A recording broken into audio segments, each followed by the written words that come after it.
పల్నాడు జిల్లా నరసరావుపేట మెప్మా స్కామ్లో అరెస్టులు. నకిలీ గ్రూపులు సృష్టించి 9 కోట్ల రూపాయలు కొట్టేశారని ఫిర్యాదు. స్కాంపై విచారించాలని జిల్లా సమాఖ్య అధ్యక్షురాలు అఖిల ఫిర్యాదుతో ఇటీవల 8 మంది మెప్మా ఉద్యోగులపై కేసులు నమోదు చేసిన 1 టౌన్ సీఐ ఫిరోజ్. కేసులో 5 నిందితురాలు గుడికందుల భూదేవిని అరెస్టు చేసి కోర్టులో హాజరుపరిచిన పోలీసులు.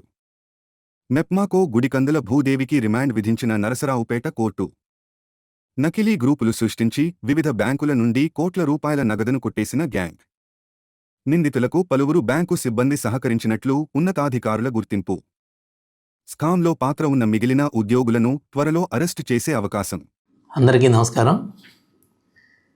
పోయిన నెల 18వ తారీఖున పల్నాడు జిల్లా మెప్మా డిపార్ట్మెంట్లో జరిగిన అవకతవకలపైన జిల్లా అర్బన్ సమాఖ్య ప్రెసిడెంట్ గారు అయినటువంటి శ్రీమతి అఖిల గారు ఇచ్చిన ఫిర్యాదు మేరకు మెప్మా డిపార్ట్మెంట్లో పనిచేస్తున్న సుమారు 8 మంది ఉద్యోగులపైన వాళ్ళు 9 కోట్లకు మేర అవకతవకలకు పాల్పడ్డారని, బ్యాంకులో అర్హత లేని గ్రూపులకు లోన్లు మంజూరు చేయడంలో వాళ్ళు కీలకంగా వ్యవహరించారని వారిపైన రిపోర్ట్ ఇవ్వగా 8 మంది పైన ఎఫ్ఐఆర్ చేయడం జరిగింది.